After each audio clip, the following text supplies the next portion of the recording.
Bien. Nos quedamos que la banda de bicarbonato, ¿verdad? De alteraciones en los bicarbonatos que nos dan una calosfera respiratoria, pues producen trastornos neurológicos como son irritabilidad, parestesias neuromusculares. Sí, ya recuerdan lo que son las parestesias, ¿verdad? Sensaciones secundarias a estímulos inexistentes, ¿no? Sensación de adormecimiento, hormigueo, dolor, quemazón, etc. Espasmos carpopedales, ¿verdad? Se te ponen tiesos los pies y las muñecas. Y hablamos precisamente de las chicas que hiperventilan.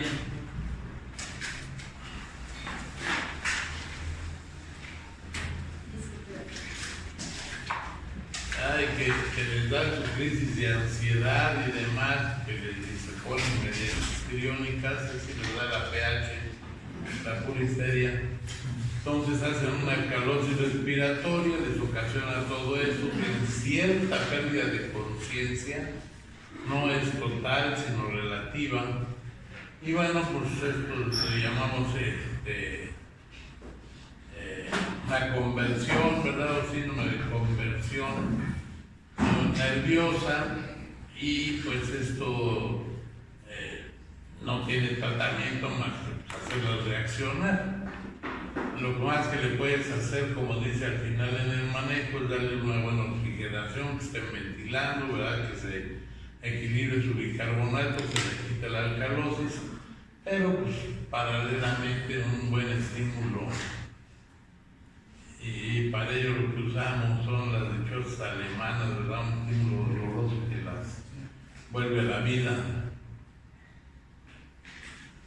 Va a haber baja de presión intracraneal por vasoconstricción, se inhiben los quimioreceptores centrales y periféricos, lo cual esto sí es riesgoso porque puedes empezar a tener alteraciones en la frecuencia cardiorrespiratoria y en un momento dado sí puedes llegar a tener un problema de hipoxia severa y hasta un paro, ¿no?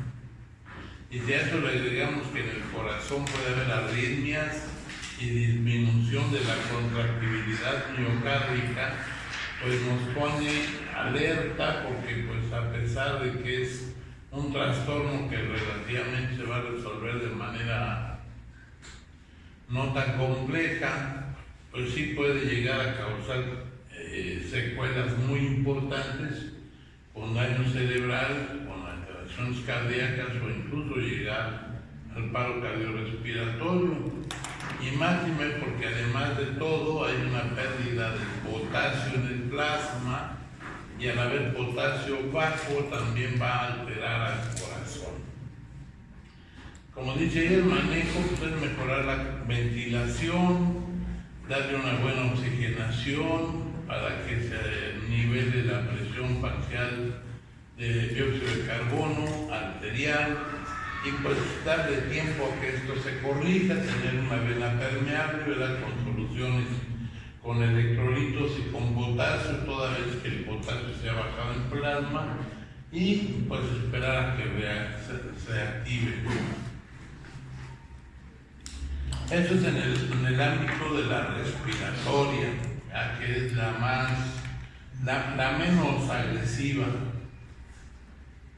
Lo malo es cuando el problema es alcalosis metabólica, porque esta alcalosis metabólica implica que ya no es un problema solamente a nivel del intercambio gaseoso arteriopulmonar, sino que ya empiezan a haber otros trastornos que incluyen a órganos y sistemas y fundamentalmente al riñón, de tal manera que es una alteración que sucede en el equilibrio ácido-básico, en el cual el bicarbonato plasmático se eleva por arriba de lo normal. En términos generales, el riñón se encarga de estar manejando y regulando el bicarbonato. Así que cuando se eleva en sangre hay que buscar una causa que esté originando el desequilibrio. Normalmente, bueno, en el insuficiente renal, pues ya sabemos que ese paciente va a tener problemas de filtración y que ahí puede estar el meollo del asunto. Pero un traumatizado que a veces no nos da datos de problema urinario, pensemos en alguien que tiene una caída, cae de sentón o cae de espaldas, no se daña la columna, pero puede tener una laceración o una lesión verdadera a nivel renal y no tener hematuria, o sea, no tener sangre en la orina, lo cual no nos haría sospechar mucho de que se haya dañado el riñón, y entonces el riñón empieza a tener trastornos de filtración y puede empezar a elevar el bicarbonato sin que tengamos una sospecha de dónde proviene. Si el riñón funciona bien, va a corregir rápidamente esta alteración o elevación del bicarbonato en plasma. Bueno, pero entonces, ¿por qué pudiera ser fuera del riñón? ¿Por qué pudiera desencadenarse la alcalosis metabólica? Bueno, pues siempre va a haber una causa que origine esta patología. A lo mejor el riñón está aparentemente bien, pero la reabsorción tubular en el asa proximal y distal no filtra adecuadamente el bicarbonato, o sea, no hay alteraciones en la pérdida y reabsorción de proteínas, de electrolitos, pero a lo mejor el bicarbonato se va quedando atorado y pues esto te lo va a elevar en sangre. O también puede deberse a que la excreción de ácidos fijos y todos sus productos, recordemos que a través del metabolismo de grasas, azúcares y demás, también vamos a estar liberando ácidos, y que estos no se estén filtrando, no se estén eliminando de manera adecuada, lo que también va a ocasionar un acúmulo de bicarbonato plasmático importante, dándonos la alcalosis metabólica. Dentro de las causas más frecuentes, ¿verdad? Pues va a ser el que en el espacio extracelular se está acumulando bicarbonato, y esto a veces pasa porque al querer corregir una acidosis metabólica, ¿verdad?, en donde el pH está bajo y le metemos bicarbonato para quitar la acidez, no hacemos bien los cálculos y se nos pasa y lo sacamos de la acidosis, pero lo mandamos a la alcalosis. O bien cuando les pasan sangre, en la sangre, aparte uno de los elementos que llevan las bolsas de sangre para transfusión, y es precisamente para que la sangre dure un poco más, refrigerada, no se coagule y demás, es una sustancia que se llaman citratos, o sea, son derivados del ácido cítrico. Y este ácido cítrico puede ocasionar que haya una reabsorción de bicarbonato y esto ocasionamos la alcalosis. El uso de los diuréticos va a ocasionar pérdida de los hidrogeniones, y este uso de diuréticos pues va a afectar al riñón, nos va a hacer orinar de más, y bueno, pues no solamente perdemos agua, sino también electrolitos, potasio, y hace que el bicarbonato no se elimine y se eleve, ¿no? El vómito en tubo digestivo pierde mucha agua, pierde electrolitos, pero retiene bicarbonato.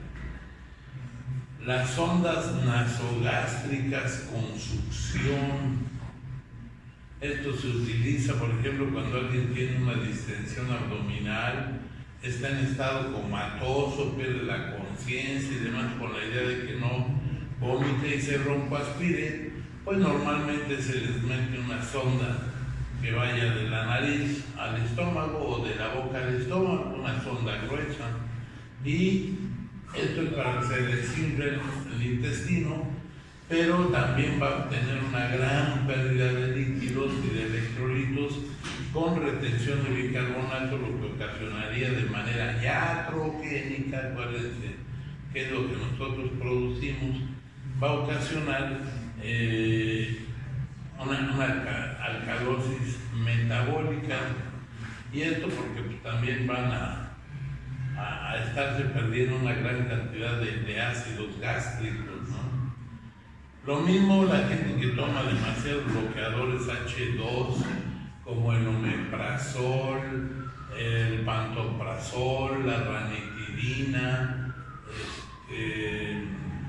todos estos productos que sirven para la gastritis, ¿verdad? O para la acidez gástrica, pueden estar bloqueando la producción de ácido y elevar con esto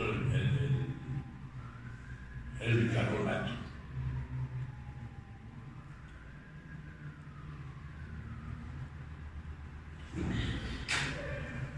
Doctor, y en los medicamentos que, digamos, puede ser al revés, o sea, los antiácidos y otros provocan la alcalosis, pero puede ser también al revés con otros medicamentos que inhiben el ácido acetil salicílico y te va a producir acidosis. Okay. Ahí mencionamos algo que se llama hipertrofia de píloro. Es una patología que es propia de los recién nacidos y que además tiene características muy especiales.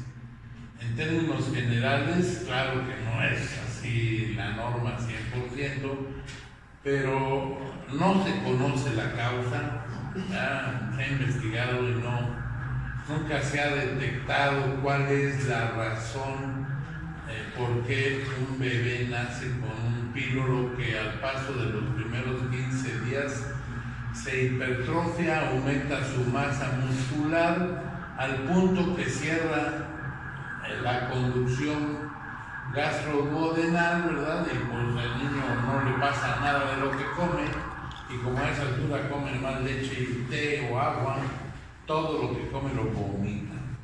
Pero al vomitar va a estar perdiendo muchos ácidos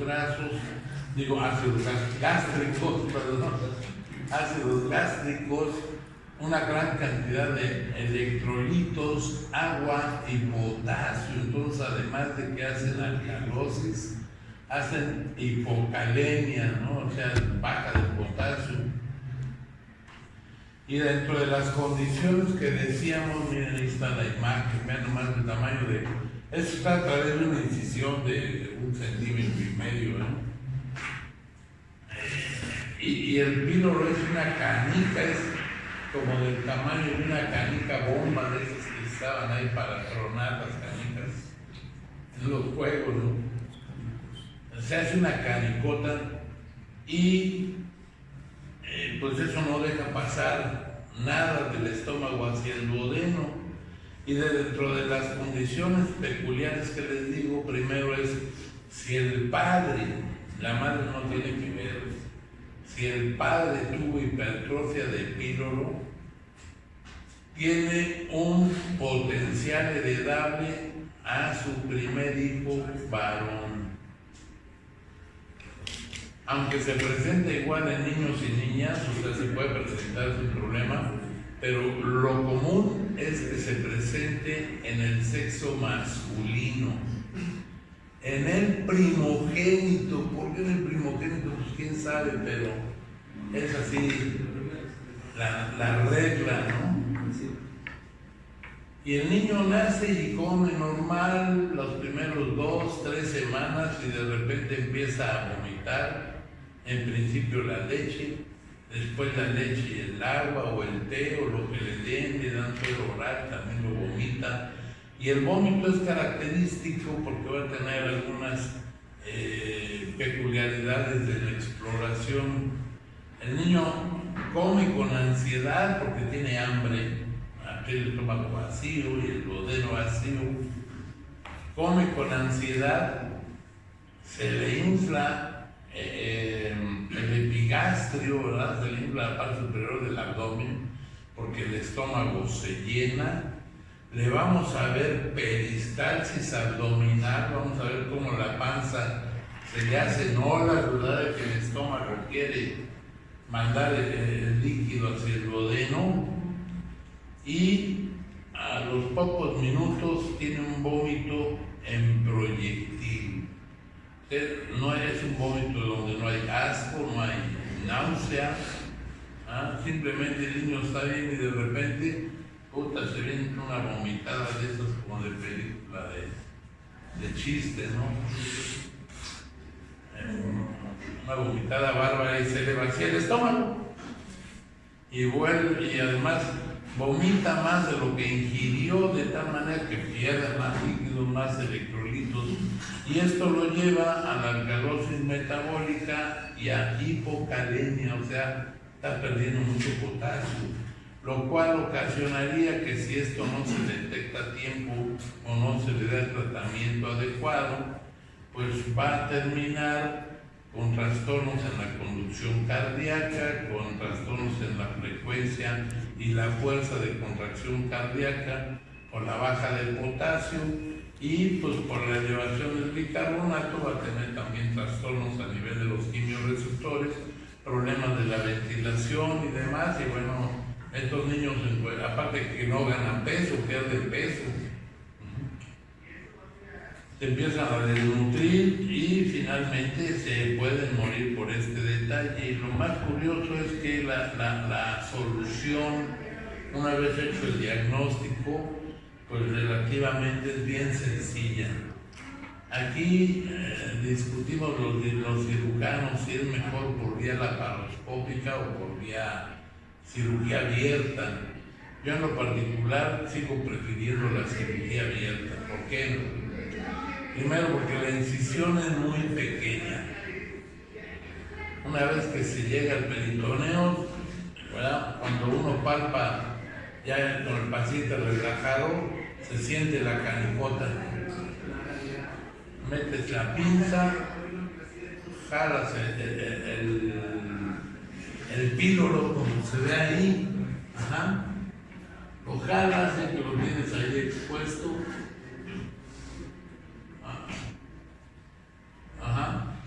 Ya que lo tienes expuesto, lo único que se hace es hacer un cortecito valiente a todo lo largo del píloro, desde el borde gástrico hasta el borde duodenal,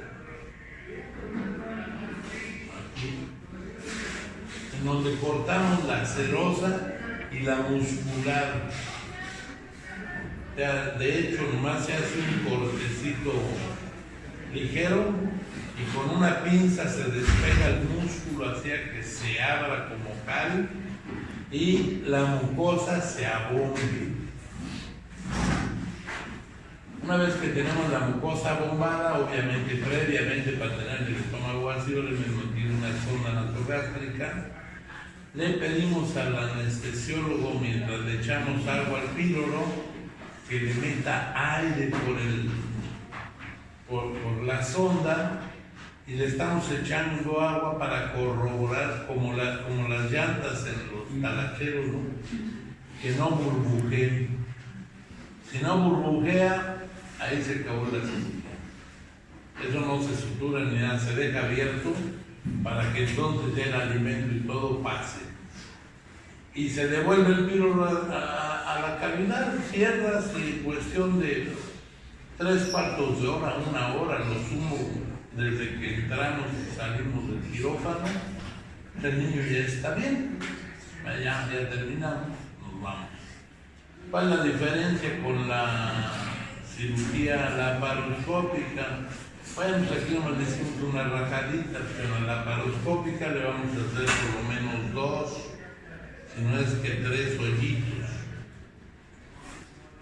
Pero todo el proceso para poder llegarle al píloro y con una pinza machacarlo para lo que hizo nuestro bisturí, lo haga la pinza, no lo abra la muscular, o bien meterle el bisturí suavecito, meterle igual la pinza para hacer lo mismo, pero todo la escenografía, ¿verdad? La preparación para que llegara a ese punto, pues es tardado. El niño tiene que estar dormido, la anestesia, igual que en ambos casos, Luego hacer el hoyito del ombligo, meter la cámara, empezarlo a llenar de gas, estar viendo la televisión, a donde está ya el píloro y todo, y luego hacer los hoyos para meter las pinzas. Y bueno, pues eso, tan solo ese proceso te lleva media hora. En lo que haces la cirugía y luego ahora sacarle el gas, sacar los tubitos, suturarlos. Realmente terminas haciendo una cirugía de píloro en 2 horas, ¿no? De que entras hasta que sales. Así que pues los amantes de la laparoscopía que lo usan hasta para quitar callos, dicen que es más seguro. La realidad que abierta, como siempre se ha hecho a través desde que se diseñó la cirugía por Friedrich Ramstedt, pues es una cirugía rápida, segura, fácil. Ahí el único peligro es que te pases de tueste y le hagas un hoyito a la mucosa, porque entonces tendrías una perforación intestinal. ¿Qué se hace en ese caso? Suturas otra vez en la muscular, ¿verdad? Cierras herméticamente todo y le haces la cortada por otro lado del píloro. Así que no tiene mayor ciencia. Obviamente siempre como los talacheros, vamos a ver que la llanta no tenga fuga. Entonces, importante es un detalle que luego a veces no se los dan. Hipertrofia congénita de píloro, niño primogénito, empieza a vomitar de la nada a la segunda, tercera semana de vida, ¿verdad? Y varón, y vomita en proyectil, y a la hora que lo revisan, ven que al darle de comer se le mueve la panza, ¿verdad? Y después de que se le está meneando la peristalsis, vomita en proyectil. Casi sin temor a equivocarse, eso es un píloro. ¿Qué vamos a hacer para corroborarlo? Bueno, pueden hacer una de 2 cosas. Actualmente el estándar de oro es hacer un ultrasonido, a donde nos va a decir el imagenólogo si está engrosado el píloro, ya. Pero bueno, a lo mejor no tienen un lugar o no tienen tan accesible al ultrasonido, pero sí tienen rayos X, te dan un traguito de bario, te toman una radiografía y se va a ver un estomagote que se llena de bario, y luego un pasito así, pero un hilito finísimo que está pasando al duodeno, lo cual se le llama el signo de la cola del ratón, porque hagan de cuenta que tiene el estómago lleno y una colita del ratón, que es el paso por el píloro. Y bueno, pues ya con eso, les exámenes de laboratorio y preoperatorios y además para el quirófano. Estos niños se recuperan impresionantemente. De ser un niño que no subió de peso, que está vomitón, que muy llorón y demás, una vez operado, a las 6 o 8 horas de posoperatorio le empezamos a dar líquidos y vemos que los toleran, no los vomitan, le empezamos a dar leche diluida, le vamos quitando la dilución. Al cabo de 18 o 24 horas le estamos dando leche y ese niño al otro día se va a su casa. Pero además, como tiene un estómago gigante, va a tener mucha hambre. Estamos pensando en niños de menos de 1 mes de edad. Si un niño de esta edad se toma 2 onzas, así ya muy colgados, 3 onzas de leche, no, esto les mete 5 y apenas, ¿no? Pero entonces todo eso que no ganaron de peso, empiezan a engordar y se ponen pero chonchos, que además pues, el estómago se sigue manteniendo aumentado el volumen. Y bueno, me dirán, pues lo que pasa es que no hay que darles de comer en exceso, pues así a un niño de 1 mes de edad no le des de comer y se pone como loco, ¿no? Entonces es una patología muy curiosa. No sabemos la etiología, por qué se produce, no lo sabemos. La única posibilidad es que el padre haya sido pilórico y el hijo puede tener un alto porcentaje de ser pilórico. Hay que hacer muy bien la diferenciación con el proceso de reflujo gastroesofágico, porque en el reflujo también vomitan, también tienen dificultad de ganar peso, pero el que refluye obra. Eso no lo mencionamos. El pilórico es estreñido, no obra fácil porque pues, no tiene nada en el intestino. Y obviamente pues, el tratamiento del reflujo con el del píloro es totalmente diferente. El del píloro es totalmente quirúrgico y el del reflujo es un tratamiento médico inicialmente.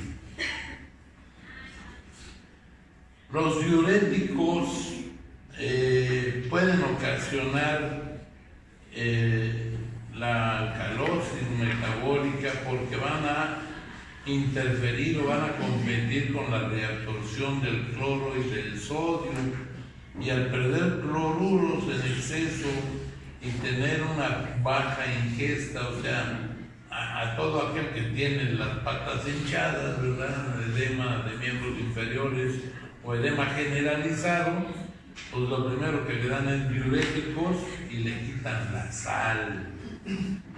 Entonces, al tener una dieta restrictiva de sal, pues, y con el diurético estar perdiendo una gran cantidad de cloro. Por otro lado, esto va a ocasionar también que se eleven los niveles de aldosterona. Y paralelamente vamos a estar perdiendo potasio con estos diuréticos, lo cual va a activar la sobreproducción de bicarbonato y te va a llevar a la alcalosis metabólica. ¿A quiénes les dan diuréticos? En términos generales, a los que tienen patología renal, desde patologías renales sencillas, como lo que sería la glomerulonefritis, ¿verdad? Pasajera, que se puede recuperar bien, pero como tiene la inflamación no orinas, te mete diurético para forzar la orina. Si tu glomerulonefritis empieza a ser crónica, pues con más razón te van a meter diuréticos. Si padeces de alguna patología de la colágena, como artritis reumatoide, fiebre reumática, poliarteritis nodosa, lupus eritematoso, vas a tener edemas también de miembros inferiores e incluso anasarca. La anasarca es el edema generalizado de cabeza a pies. Hay gente que parecen monstruos, ¿verdad? Se les hinchan ojos, cara, la boca, las manos, los piernas, todo se hinchan. Eso es una anasarca. Si tienes problemas hepáticos también te vas a hinchar. Y entonces a todos esos pacientes les meten diuréticos. Ojo, los más peligrosos son los que van con el dietista, ¿verdad? Con los nutriólogos que no estén tan calificados, o que van con los naturistas, o que por ahí les vieron el anuncio de internet, y con esta pastillita vas a bajar de peso, y la mayoría de estos productos maravillosos, ¿verdad?, que tanto anuncian, son diuréticos y neurolépticos, o sea, medicamentos que actúan sobre el sistema nervioso central y que se los dan supuestamente para quitar el hambre. Entonces, te quitan el hambre, comes menos, tienes un diurético, tomas menos líquidos, menos alimentos que tengan cloro, sodio y demás, y pues te llevan a una alcalosis metabólica, ¿no? Entonces, me ha tocado a nivel de urgencias de hospital, chamacas que están más flacas que nada, ¿verdad?, que estaban tomando furosemida, ¿no? Lasix, el nombre comercial, y que se los habían recetado, pero además estaban tomando otros medicamentos para quitarles el hambre, y pues llegan en unas condiciones de alcalosis muy graves, ¿no? Precisamente por eso, así que ojo, no le metan al diurético porque eso nomás es temporal. Lo que orinan, en cuanto tomen agua se lo vuelven a orinar.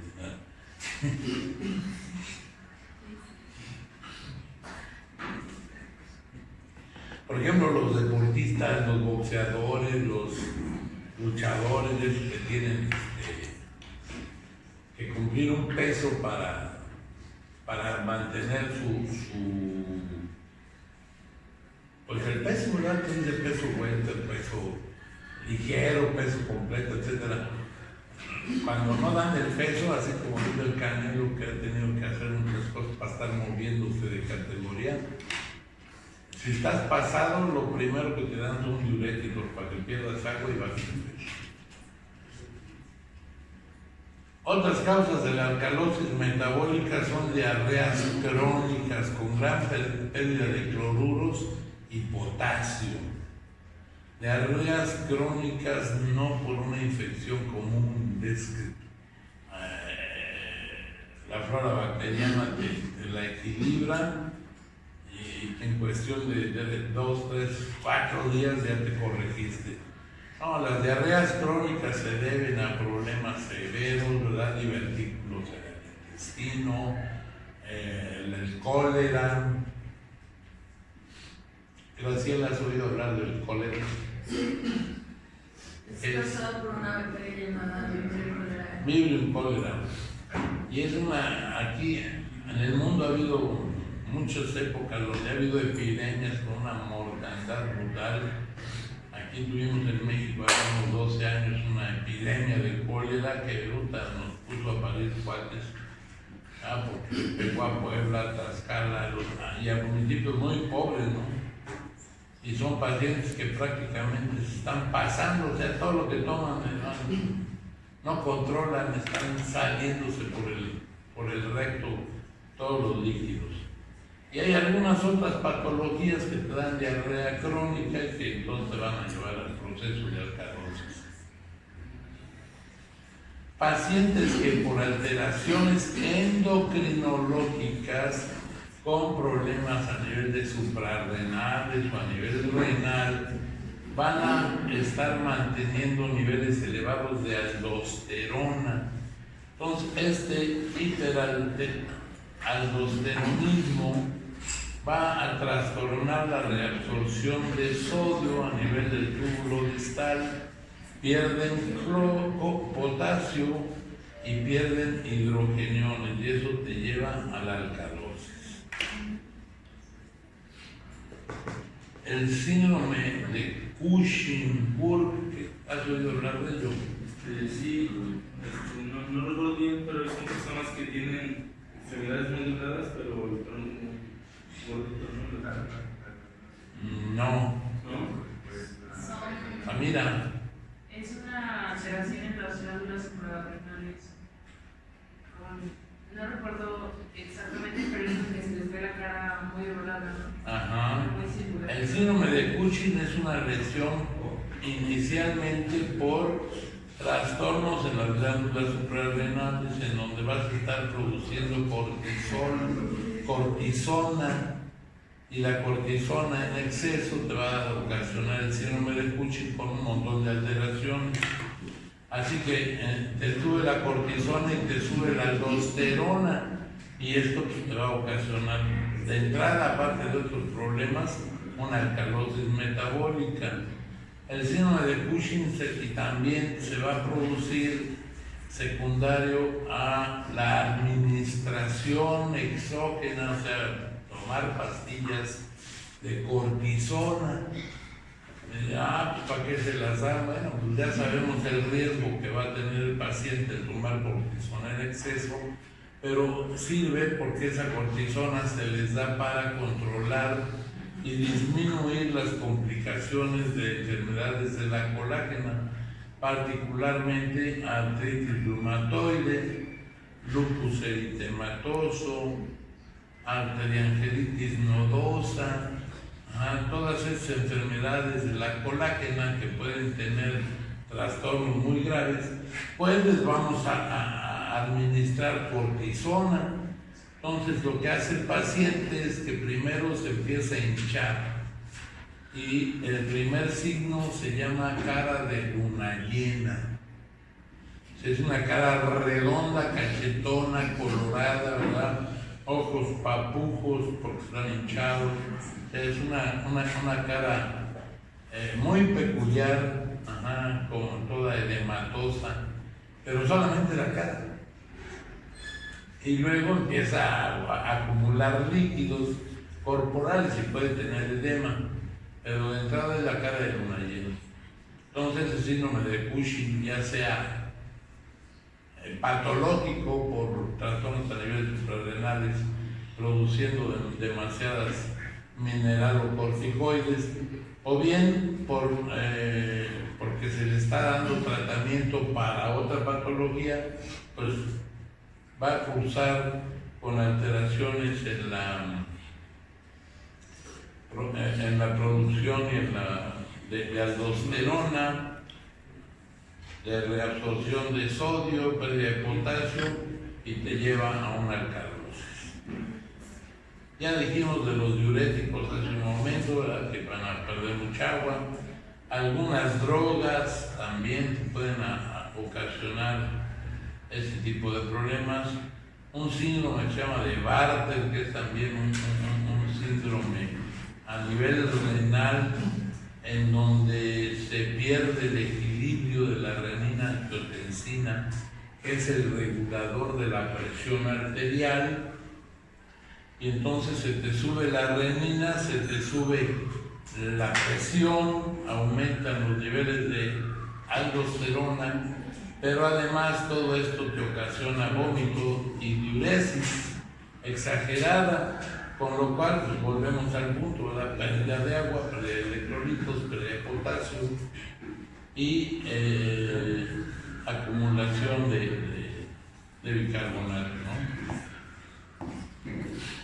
Por sí solo la baja de potasio también te va a llevar de la mano a la alcalosis. Otra que usan las que se sienten gordas, y digo las porque son las que más le entran a tomar cuanta cosa les recomienda, ¿verdad?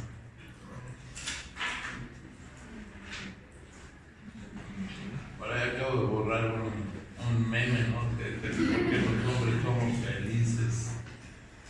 Porque no nos importa la panza, nuestro paquete de 6 calzones nos cuestan 100 pesos y no nos preocupan. Que si llegamos a una fiesta y otro cuate trae la ropa parecida, pues no nos vale gorro. Que queremos nomás 1 o 2 trajes para ir a todas las fiestas de la temporada. No nos quebramos la cabeza con las mujeres. Es las de las pobres mujeres.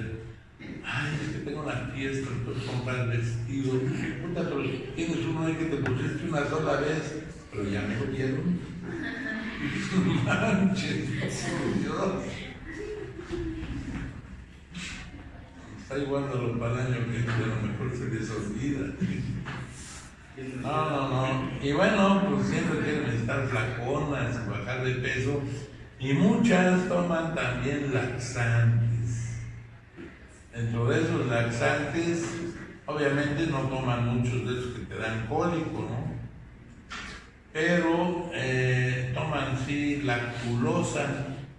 Lactulosa pues es un ablandador, pero que te ablanda la materia fecal por pérdida de líquidos, hace que la materia fecal sea más guanga, más floja. Y si lo están tomando regularmente, pues van a estar orando 3, 4 veces al día o 5, aguado con pérdida de líquidos y potasio. Y bueno, si tenemos algún trastorno, alguna alteración renal, pérdida de sangre abrupta, ¿no?, de una hemorragia, cosas así, y se te baja la albúmina de la sangre, lo cual se llama hipoalbuminemia. Recordemos que la albúmina es una proteína que sirve para proveer nutrientes.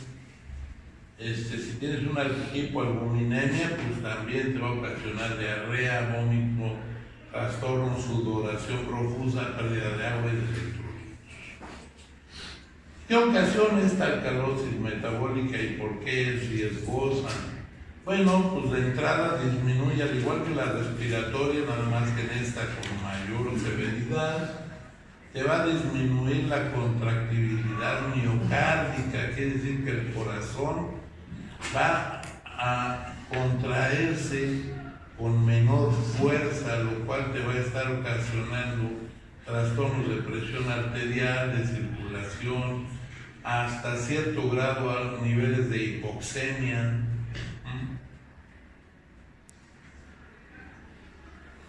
Puede llegar incluso hasta tener bloqueos de rama del haz de His, y este bloqueo te va a llevar a cuadros de arritmia.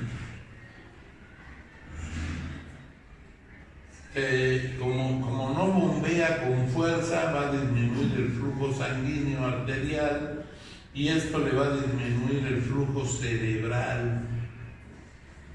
Entonces, pues vamos a tener trastornos de conciencia, confusión, obnubilación mental y paralelamente una excitación neuromuscular, al igual que en la respiratoria. Espasmo carpopedal, hipertonía muscular, etc., ¿no? Entonces, como vemos, pues los pacientes sí se ponen. Y el problema serio es que se altere tanto el cerebro como el tallo cerebral, te llegue a afectar los centros respiratorios y de la frecuencia cardíaca y de la presión arterial, y en un momento dado, si se eleva demasiado el bicarbonato, pues entres en paro. Este paciente, a diferencia del respiratorio, ¿verdad?, que nada más con que le des una buena ventilación, mantener hidratación, administración de electrolitos y una buena oxigenación, se va a corregir la respiratoria, pero en la metabólica tarda más en corregirse. Lo primero que hay que hacer es tratar de corregir o de contener la causa original. Si el niño tiene una diarrea o el adulto tiene un vómito severo o demás, pues corregirlo, ¿no? Evitar que se broncoaspire, administrarle líquidos, administrarle potasio. Aquí va también para lo que ya va desde el lado de los hombres, aunque ya también las mujeres les gusta la jarra. Después de echarse sus tequilazos en el antro, que agarran una guarapeta de esas de dulce, de agarrapollos, de agarrapollos, ¿verdad?, porque van ahí trastabillando, no se quieren caer. Y finalmente se quedan dormidos, vomitados, o están vomitando hasta el apellido por irritación gástrica y demás. Y esto pues están perdiendo una gran cantidad de líquidos y de potasio y de sodio y entran en alcalosis. Entonces hay que corregir la causa, eliminar la hipoxemia dándoles oxígeno. En caso de que tengan alcalemias de demasiado bicarbonato, hay que hiperventilarlos para que lo eliminen. Reponer los electrolitos, el cloro, potasio, sodio, por vía parenteral. Corregir el exceso de mineralocorticoides, ¿verdad?, de cortisona, para evitar que se siga perdiendo potasio a nivel renal. Y bueno, ya en casos extremos, utilizar algunos ácidos por vía oral o por vía parenteral para meterle ácido y contrarrestar la alcalosis, ¿ok? Contrarrestar la elevación del pH. ¿Estamos? Eso, una vista general, ya. Ya vimos más o menos qué hacer.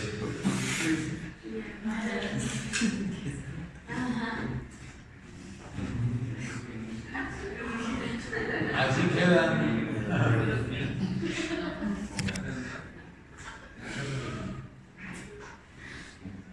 Y bueno, para entender un poco más todo esto que hemos hablado, está esta tablita. Y esta tablita sí vale la pena que le echen una mirada, porque aquí hablamos de la acidosis, ¿verdad?, y de la alcalosis, tanto metabólica como respiratoria, y que se altera a nivel de los exámenes de laboratorio. Recordemos, la acidosis, ya sea metabólica o respiratoria, se nos baja el pH. Y la alcalosis se nos sube el pH. En la acidosis metabólica se baja el bicarbonato.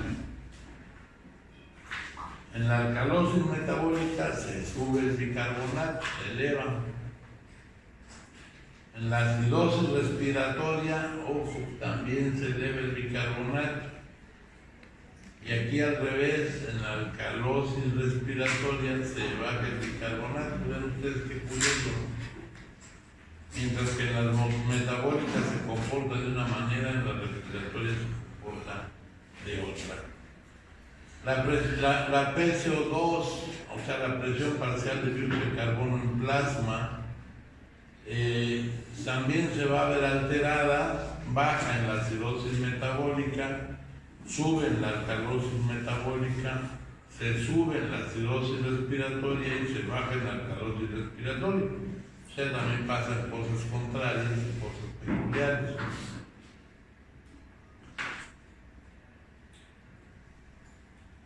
¿Y por qué pasa? Bueno, ahí vemos los numeritos, ¿no? O sea, al revés de lo que se esperaría, lo que pasa es que, por ejemplo, se eleva el bicarbonato o la presión del CO2 de manera compensatoria.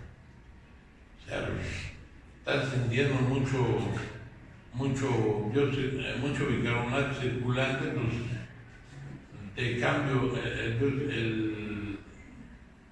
el bicarbonato, te lo empiezo a modificar para que se compense y se pierda. Y hay otro elemento que es del examen de laboratorio que se llama el exceso de base. Aquí habla de las bases, que ahorita lo vamos a ver, en donde el valor del exceso de base se mantiene positivo solamente en la alcalosis metabólica y en la acidosis respiratoria. En términos generales, el exceso de base debe ser normal. ¿Y qué es esto? En niños, adultos y obviamente aquí no nos hablamos de niños, pero también en adultos y sobre todo en niños y ancianos, los problemas más trascendentes para el desequilibrio ácido-base son metabólicos. Y aunque algunas personas no tan ancianas, no tan grandes, pero si tienen una patología por detrás como la diabetes, ¿verdad?, pues estos pacientes son susceptibles a tener desequilibrios ácido-básicos muy severos. En niños y adultos, lo más común es que haya, desde el punto de vista metabólico, haya acidosis. O sea, eso es lo más frecuente. Claro, podemos tener alcalosis, como ya vimos las causas previas, ¿verdad? Pero lo más común es acidosis, y esta secundaria: vómito, diarrea, fiebre, procesos infecciosos y deshidratación. El tratamiento pues va a ser corregir la patología. Y si el pH está muy bajo, en el caso de la acidosis, pues le vamos a meter el bicarbonato. Ojo, aquí para meter el bicarbonato nos vamos a basar en ese examen de laboratorio que se llama exceso de base. Es una mala traducción del inglés, pero pues así se le ha quedado, ¿no? La alcalosis metabólica, niños y adultos, se va a relacionar más con obstrucción intestinal, vómitos, con hipocalemia, mejorando cuando se corrige el proceso. O sea, la alcalosis, una vez que corriges la causa, muchas veces no tienes que hacerle casi nada porque se va a corregir sola, siempre y cuando el riñón esté funcionando bien. Así que lo más peligroso, las dos son peligrosas, pero lo más peligroso es la cirrosis. ¿Ok? Me dirán, bueno, una obstrucción en adultos, ¿por qué? Un tumor, divertículos. ¿Saben qué son los divertículos? ¿No han oído a alguien que dice? Como imaginaciones en el intestino. A ver, fuerte, Luz María. Como imaginaciones en el intestino. No es como imaginación, es como unas bolsas. Haz de cuenta que viene la tripa así como si fuera un chorizo y le saca un chipote, ¿verdad? Que es una bolsa hueca. Lo malo de esos divertículos es que no sale uno, salen varios, sobre todo a nivel del colon. Y en el colon se van llenando de materia fecal, producen muchas bacterias y fermentaciones. Esto te ocasiona un colon irritable, con peligros de dolor, de diarrea, etcétera, ¿verdad?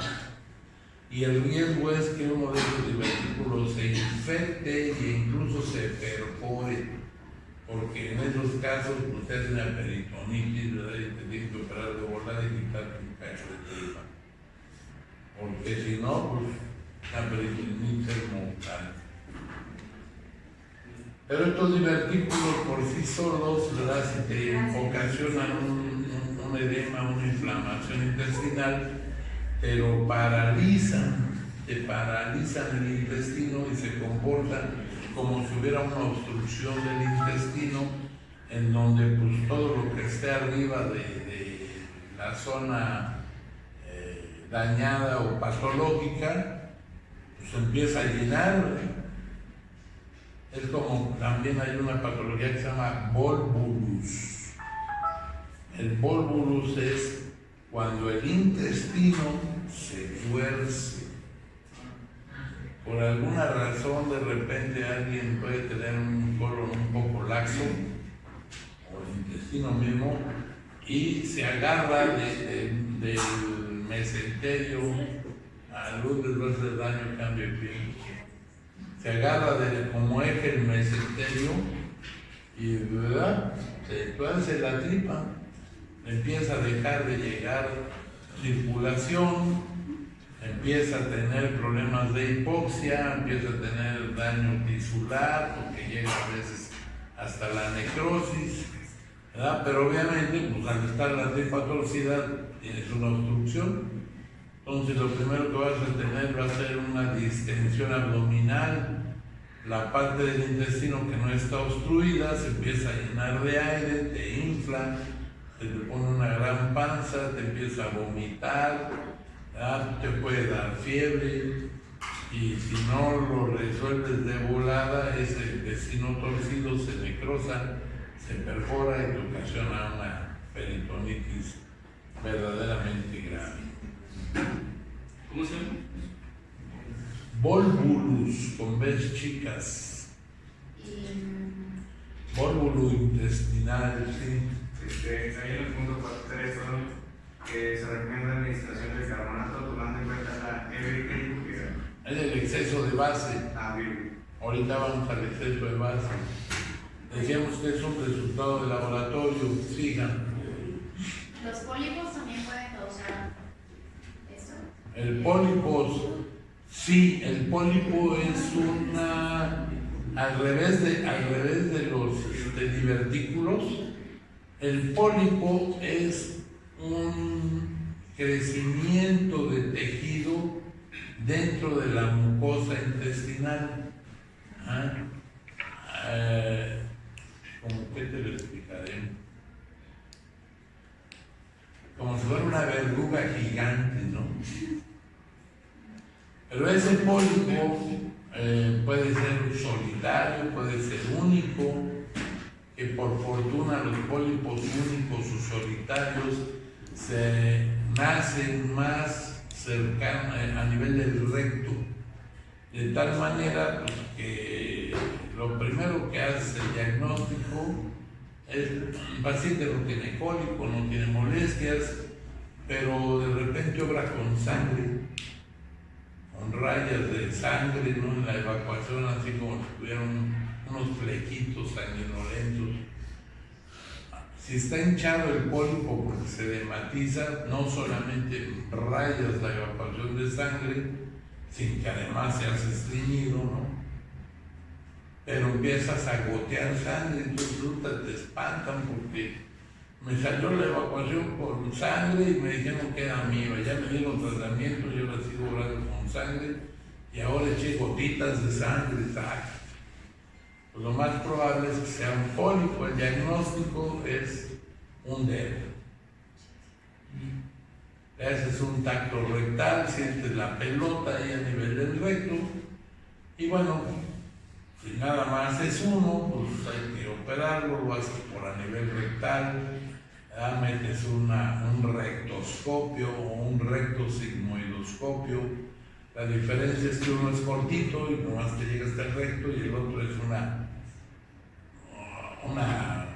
un tubo, ¿verdad? Como de este largo. Ajá. Y está el rectosigmoidoscopio flexible, ¿no? Que es ahora el que más se usa.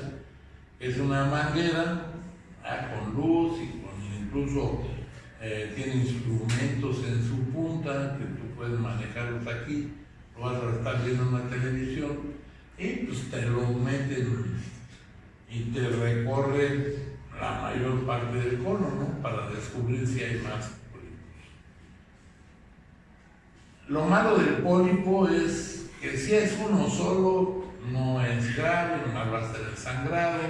A veces te ocasiona pujo y tenesmo. Oh, ¿qué es eso? ¿Quién me dice? Bueno, tenesmo es cuando vas al baño pero te quedas con ganas. El tenesmo urinario, el tenesmo vesical es: tienes ganas de orinar o de evacuar, vas al baño, haces y dices, puta, como que no acabé, ¿no? Ese es el tenesmo, y esa sensación de tenesmo, pues te lo da la pelota que te está estimulando ahí el recto.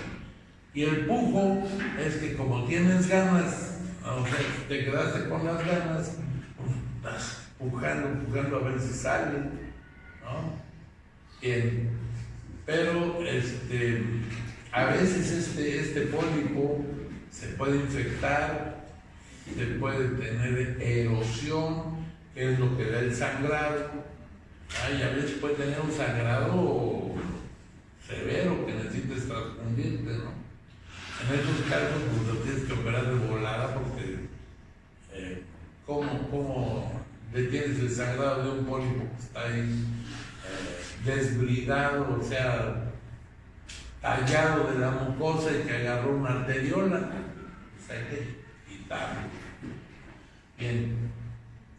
La rectosigmoidoscopía, ¿verdad? O la colonoscopía con un colonoscopio flexible nos va a decir si hay una patología más grave, que sería la poliposis múltiple, en donde el colon tiene pólipos a todo lo largo de su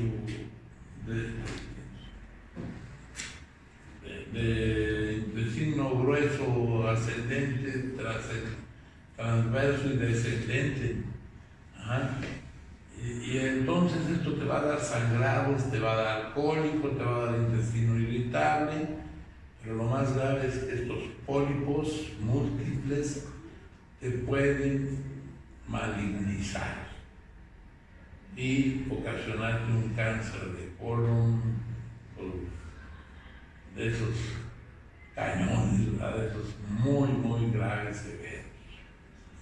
Y para malas hay otra patología que se llama poliposis familiar múltiple, en donde el papá o la mamá tiene pólipos, los hijos tienen pólipos, el abuelo tuvo pólipos, es una condición heredable, ¿verdad? Y es una friega porque los riesgos cancerígenos son muy elevados, todos van a tener intestino irritable, van a tener diarreas, van a tener pólipos, sangrado y demás.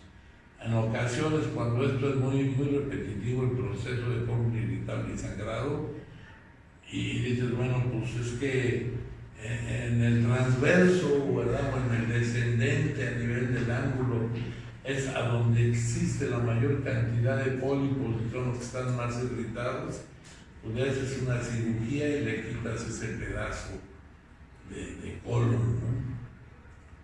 O de plano desfuncionalizan al colon, te sacan una colostomía de donde menos pólipos tengas y pues te va a ayudar.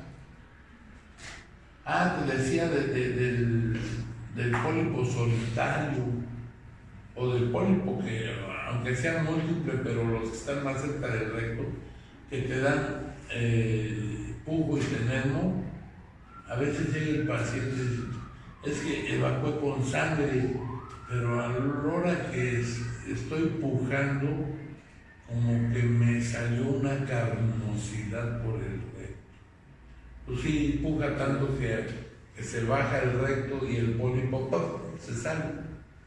Obviamente la persona se lo toca, ¿verdad? Ay, mamá, es como una carnosidad que tengo ahí, ya te dio el diagnóstico, pues es así de fácil, ¿no? Un pólipo. Bien, pues ya vimos algo de digestivo. ¿Alguna duda de estas patologías? Son divertículos, pólipos. Estos divertículos o estos pólipos pueden ocasionar volvulus, o sea que una tripa se tuerza. Ajá. Pueden ocasionar invaginación intestinal. En los libros de repente lo van a leer como intosuscepción, aunque esa palabra en español no existe, es una mala traducción de intosusception en inglés. Pero ¿qué es esta invaginación intestinal? Significa que el intestino se mete sobre sí mismo. Me dirán aquí, haz de cuenta que tienes un calcetín. Ahí te va para las mujeres, yo creo que ya sí saben un poco más. ¿Han pelado los chorizos? Sí. O la longaniza, ¿no? Que la hacen en una tripa, ¿no? Ajá. Y para guisarla, pues a veces agarras el forrito ese y lo quitas como un calcetín, lo vas volteando, lo mismo le pasa al intestino. El intestino así y se empieza a comer, se empieza a voltear sobre sí mismo y queda como si hubieras doblado un calcetín. Obviamente que esto hace que haya edema, que disminuya la luz intestinal y tienes una obstrucción, aparte de que va a haber trastornos de circulación y distensión abdominal, dolor, cólico además. Ajá. Y esto te va a ocasionar acidosis metabólica. Ajá. Bien. ¿Cómo vamos?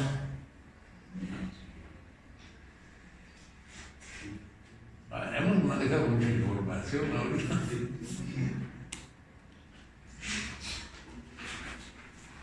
¿Cómo hacemos el diagnóstico del desequilibrio ácido-base? Bueno, pues fundamentalmente vamos a tomar una biometría hemática. ¿Para qué nos va a servir la biometría hemática? Para ver cómo está la hemoglobina, el hematocrito.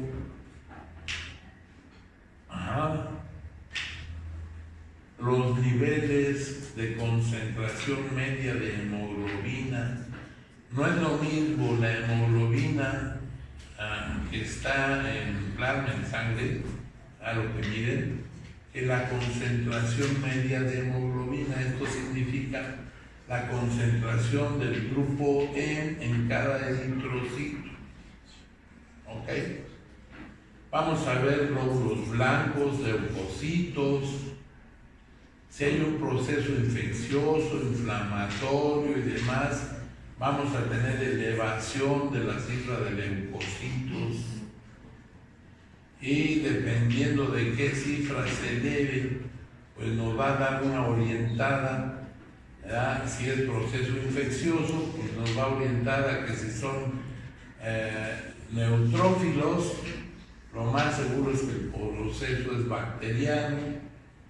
Si son los linfocitos los que se elevan, el proceso es viral. Y si son los eosinófilos, una de dos, o tiene un proceso alérgico, los asmáticos, rhínicos y demás, se nos elevan los eosinófilos, o es un proceso parasitario, o obstrucción intestinal también, secundaria a parasitosis. Hay un montón de parásitos, pero fundamentalmente los ascaris lumbricoides, ¿verdad? Las lombrices comunes y corrientes, se pueden apelotonar en el intestino y te obstruyen. Y te hace una pelota ahí y te tapa el intestino. Eso me recuerda a un paciente que el diagnóstico obviamente pues, cuadro de obstrucción intestinal, ¿verdad? Alteraciones en los exámenes de laboratorio, tenía eosinófilos elevados, un paciente, le hacemos una radiografía y incluso se veía ahí la madeja de lombrices atrás. Pero el papá era uno de esos rancherotes que tenía vacas de botas llenas de caca de vaca, ¿no?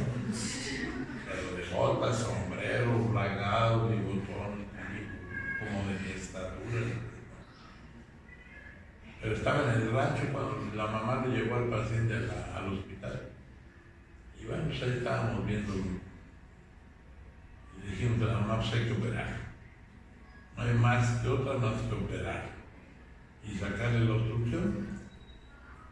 Y pues ya la mamá casi ya había dicho que sí, y en eso llega el papá y puta se nos puso, pero como enojadísimo, que nomás queríamos operarlo para sacarle el dinero, que le diéramos un tratamiento, que la madre. A la de mil la convencimos que diera la autorización. Pues ya que lo autorizó, pero el papá todavía incrédulo, no, es que no lo quieren abrir por nada. Y pues yo la verdad a veces sí soy muy cariño. Cada mi compadre que es mi anestesiólogo me dice, no sabes. Estábamos operando, vimos la pelotona de tripa, pero tenía una barbaridad. Yo me recuerdo que ese niño ya grandecillo. Le sacamos de esa pelota en un lebrillo, ¿verdad? En una bandeja, le sacamos más de 300 lombrices. Haz de cuenta que era un espagueti en bandeja esa. Así en salsa boloñesa, ¿verdad? Por la sangre. Pues cuando estábamos ya en que vimos la pelota, le digo, espérate, ahorita abro la tripa. Tenía una bata y un cubrebocas y un todo al papá y que entre. Para que se compensa, ¿no? Y ya que llega, yo, mire señor, usted que no quería que su niño se operara, vea usted cómo está la tripa de grande. ¿Y eso por qué? Que le abro la tripa, man, y empieza a salir el gusanero.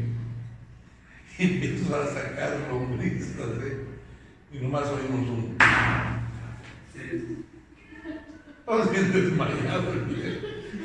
Sáquenlo. Oh, doctor, qué vergüenza, qué pena que me le puse al ritmo. Y le digo que tenía que pelarse, ¿no? Y le fue a reír pero una oclusión por ascaris. Y hay algunos antiparasitarios, ya afortunadamente no se usan muchos de ellos, que paralizaban a las lombrices y las ibas evacuando ya muertas, ¿no? Pero a veces esto ocasionaba la oclusión por ascaris. Las tenias, las solitarias, no ocasionan oclusión porque la tenia se acomoda, reviene todo a lo largo de la tripa. ¿Ah? Los oxiuros lo único que te da es comezón en la cola. Que andas así como perrito cuando te andan tallando. Pero los ascaris sí son cagallas. La amiba te va a producir producción de mocos, sangrado, diarreas, y bueno, la amiba sí se va a meter a torrente circulatorio, llega a hígado y produce absceso hepatobiliar. Pero el ascaris no muerde el intestino, sin embargo puede dañar la mucosa y se pueden meter huevos, larvas de ascaris, atravesar el intestino y meterse al torrente circulatorio. Y una vez que llegan al torrente circulatorio, lo más común, como van por vía venosa, llegan al pulmón. Y en ese pulmón producen una cosa que se llama síndrome de Loeffler. Te lo doy así como cápsula cultural. Ese síndrome de Loeffler quiere decir que las ascaris, las larvas, empiezan a crecer en los alveolos. Y te va a dar problemas respiratorios. Si se juntan demasiados, como esos viven en el intestino delgado, caminan, se van al estómago y los puedes sacar por la boca y la nariz. Entonces, dices, la parasitosis, no, te produce problemas muy graves. Tengo por ahí un videito, no fue paciente mío, no es un caso mío, pero me lo subieron a la red de pediatras, de un caso donde la larva del ascaris pasó, se metió a la aurícula derecha y creció en el ventrículo derecho. Le estaba dando problemas de arritmia, ¿verdad? Que hacen un ecocardiograma, ¿verdad? Con el ultrasonido. Y veían algo que se meneaba ahí en el ventrículo, y es una larva de ascaris. Es un caso bien raro. Lo van a publicar. Bien. Entonces, biometría hemática, a ver si no hay anemia, si hay leucocitosis o leucopenia, quiere decir baja de glóbulos blancos. También esto es por una reacción inmunológica. Si hay, cómo está el general de orina para ver si está funcionando bien el riñón. ¿Qué vamos a ver en el general de orina? Pues le vamos a medir el pH. Vamos a ver la densidad, a ver si la orina está concentrada o no. Ajá. Le vamos a ver el color. La orina debe de tener una amarillo, le ponen ahí el título de amarillo sui generis. O sea, pues el amarillo común de la orina, ¿no? Pero si no, porque te ponen concentrada, pues estás orinando como sidral, manzanita. Ya no hay sidral, creo. Le vamos a medir si estás eliminando proteínas, albúmina, si estás eliminando cristales, pero en el caso del desequilibrio ácido-básico, le vamos a medir el pH, ver si hay electrolitos notables, y la concentración para ver si el riñón está funcionando bien.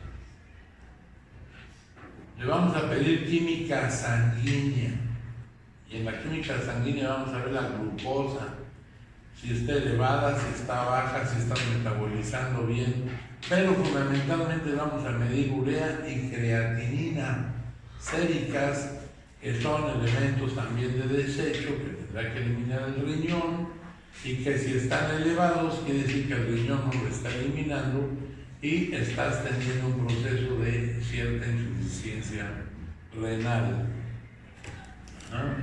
Y que eso es lo que te está causando el desequilibrio, fundamentalmente el proceso metabólico, ¿no?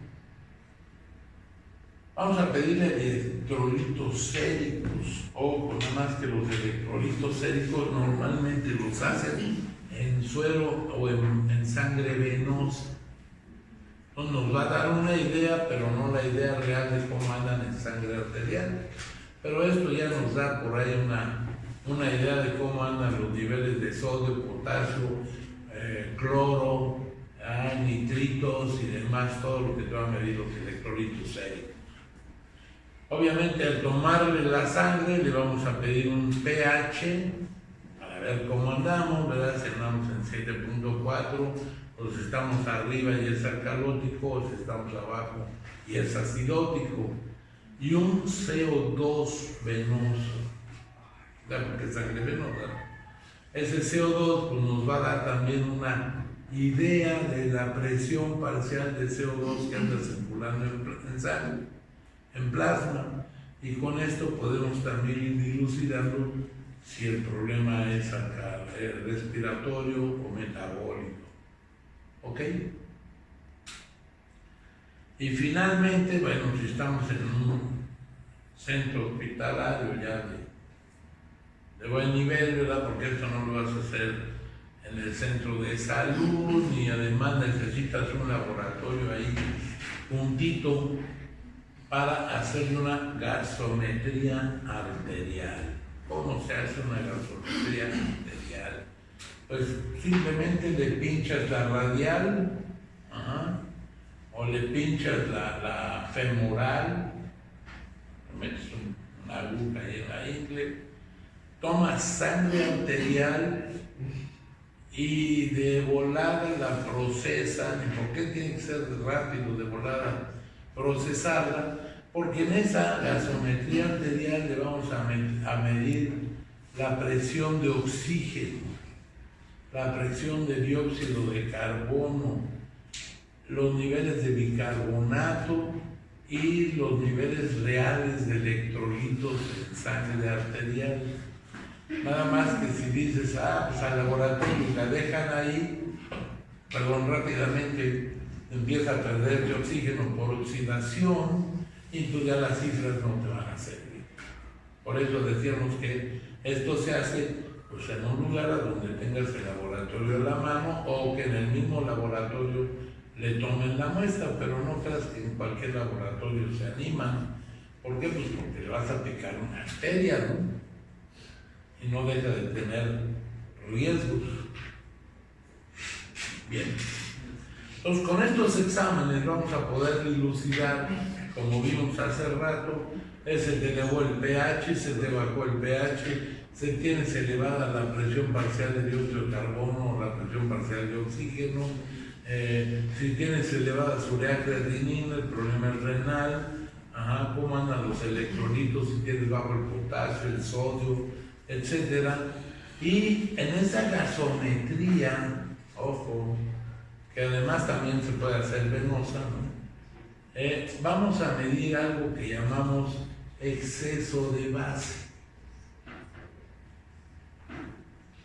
Y el exceso de base representa los índices de bicarbonato corregidos por los cambios de la presión de dióxido de carbono. Y estos índices de corrección van a incluir la participación de la hemoglobina y de las proteínas, fundamentalmente albúmina. De tal manera que este exceso de base se va a ver alterado si tienes una hemoglobina baja, ¿verdad? Que tienes anemia, o si tienes desnutrición con niveles de proteínas muy bajos. Todo eso tienes que tomarlo en cuenta para saber realmente si el exceso de base es tan fidedigno o no. Pero esta fracción que nos da el laboratorio, aunque es indirecto el método, ¿verdad?, nos da una cifra relativamente exacta. Acuérdense que en medicina no hay nada 100% ni 0%, ¿no?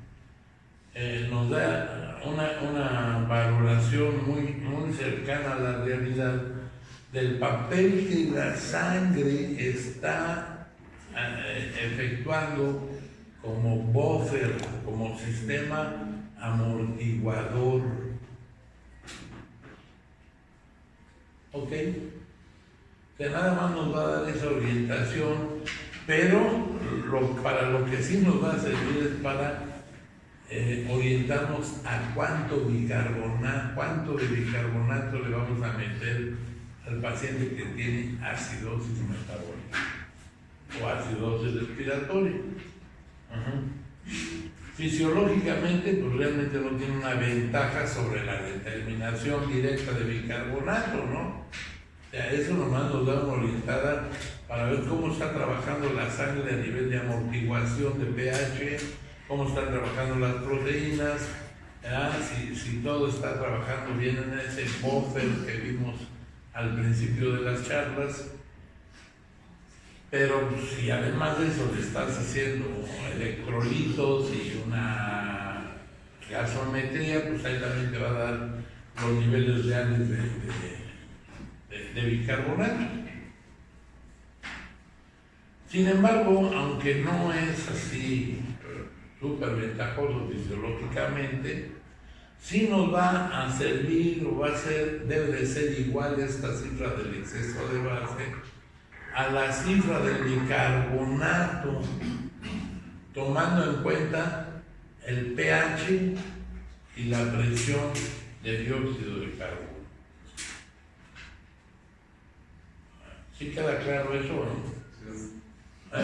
Sí.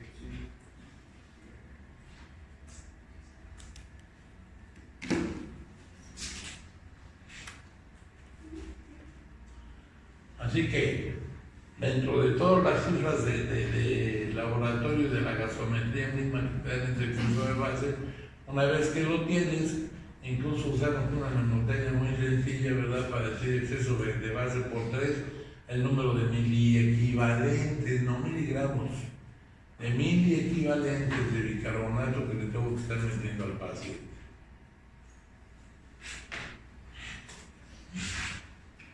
Y ahí está el detalle, ¿no? Los miliequivalentes de la base es igual al exceso de base por 0.3 por peso en kilos.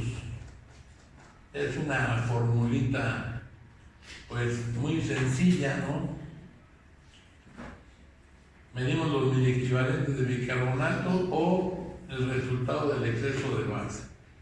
Lo multiplicamos por 0.3, que equivale a el volumen circulante plasmático, y obviamente ese volumen circulante plasmático va a tener que ver tantos mililitros por kilo de peso. Entonces tomamos el promedio en los adultos, un promedio estándar en los varones de 70 kilos, en las mujeres de 60 kilos. Cuando llegó el paciente grave no lo pudiste pesar, pues a ojo de buen cubero, ¿verdad? Por ejemplo, cualquiera de ustedes, a lo mejor tú, pues sí le llegan a los 80, ¿no? Pero pues allá algunos de los de ahí atrás no creo que le lleguen tan fácil a los 80. Pues tomamos un promedio de 60 kilos. Y de las mujeres, promedio 60 kilos, a menos que llegue y lo veas al hombre muy cuadrado, dices, mi madre, no pesa 70. Ahí le echas un cálculo y lo multiplicas por 0.3 y esa es la cantidad de bicarbonato que vas a meter en miliequivalentes. Y decíamos que ¿por qué el 0.3? Porque es el 30% del peso estimado de líquido extracelular.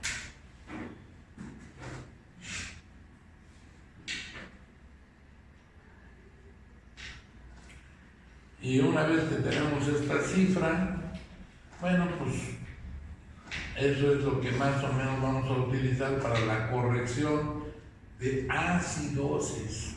Ajá. Con la administración de bicarbonato parenteral. ¿Ok? Ya esto no es necesario que se la aprendan, no va a ser producto, pregunta de examen. ¿Cuántos equivalentes le vas a tener que meter al paciente? No, todavía no les toca, eso ya lo van a ver cuando vean medicina interna, cuando vean cardio, etc. Pero bueno, pues que vayan teniendo la idea y que por lo menos sepan que cuando les hablen o escuchen, es que el exceso de base, pues ya sé por dónde es la bolita, ¿no? Sí. La manera de medir esto y sacar las cuentas, ya se usa algo que se llama nomogramas, que ya son escalas hechas, escalas bien definidas, en donde en esta escala le metemos la cifra de bicarbonato, la cifra del exceso de base, la hemoglobina, el pH y la presión parcial de dióxido de carbono. O sea, todos los resultados de laboratorio los metemos en este nomograma, de tal manera que al cruzar todos los detalles de donde marcamos los resultados, pues nos va a decir propiamente si estamos a nivel de alcalosis metabólica o acidosis metabólica. Esto es puramente para procesos metabólicos, ¿no? Y ya sabiendo esto, pues hasta el tratamiento se nos hace relativamente más sencillo. Todo lo que está por abajo de esta línea, que sería el estándar normal, es acidosis, y todo lo que está arriba del estándar normal es alcalosis. Y el estándar normal es de 7.35 a 7.45 de pH. Esas cifras sí son importantes para ahorita, para ustedes. 7.35 a 7.45 de pH. Un bicarbonato de 0.95 miliequivalentes por litro y una presión parcial de dióxido de carbono de 31 milímetros de mercurio. Entonces, dependiendo del tamaño, que eso es lo que es esta línea de base. ¿Ok?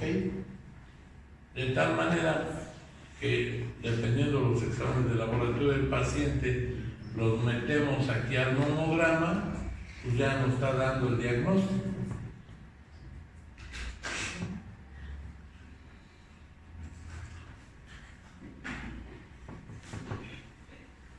Bueno, ya de rapidín, ¿cómo manejamos el bicarbonato? Esto ya es parte del tratamiento. Es una cápsula cultural, pero también les va a servir a futuro.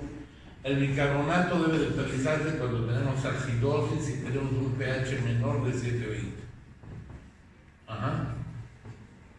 Y tenemos una CO2 total menor de 10 miliequivalentes. En esas condiciones estamos ante una acidosis metabólica ya importante, que ya no va a corregir con líquidos. Y esto implica que tenemos que corregir la acidemia, o sea, la acidez de la sangre y la acidez de todas las células. Y para ello le vamos a meter una administración de, aquí sí, solución glucosada con bicarbonato.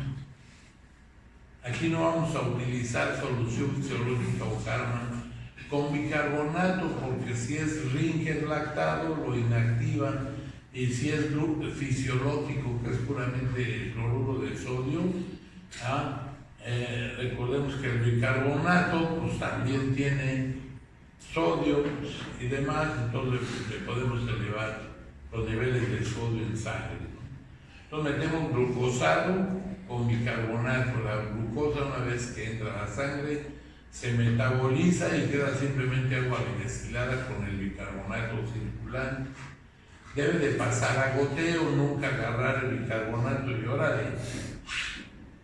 ¿Por qué? Porque aparte de todo el bicarbonato quema las venas, ¿no? Y pues para esto, pues, como dice ahí, prevenir los efectos secundarios que pueda dar esta alimentación. ¿Qué efectos secundarios? Aumento del sodio, hipernatremia. Por eso no se mete junto con solución fisiológica o brinque lactado. La hiperosmolaridad. Estamos metiendo una solución con mucha osmolaridad y por eso es que truenan las venas, se infiltran o las queman. Arde. Podemos estar metiendo demasiado volumen y al ser glucosado pues estamos metiendo agua bien, porque la glucosa se absorbe. Podemos contrarrestar en exceso la acidosis y llevarlo al revés a la alcalosis. Podemos hacer que el riñón esté orinando más y estemos perdiendo potasio. Y por otra parte vamos a acelerar la producción de lactato porque estamos controlando o afectando la inhibición acidótica de la producción de la formación de glucosa. Entonces, al estar inhibiendo o alterando la inhibición acidótica de la glucólisis, ¿verdad? O sea, la utilización de la glucosa a nivel de la mitocondria, entonces esto pues, te va a producir lactatos, ácido láctico, y pues todavía le vas a echar más leña al fuego, ¿no? Y la hipercalmia, o sea, le vas a subir el carbonato y vas a subir el ácido carbónico.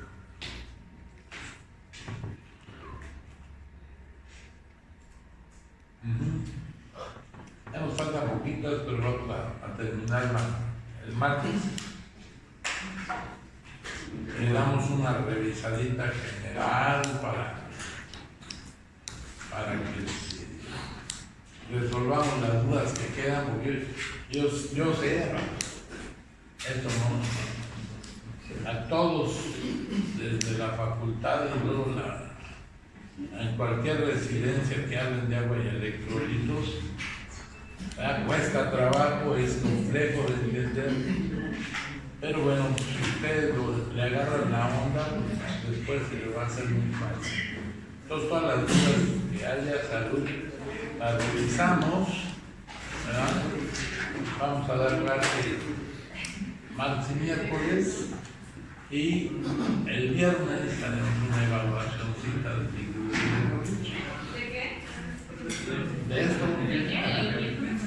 El viernes. Ah, el viernes. Disfruten el puente porque el lunes no hay clase. Entonces,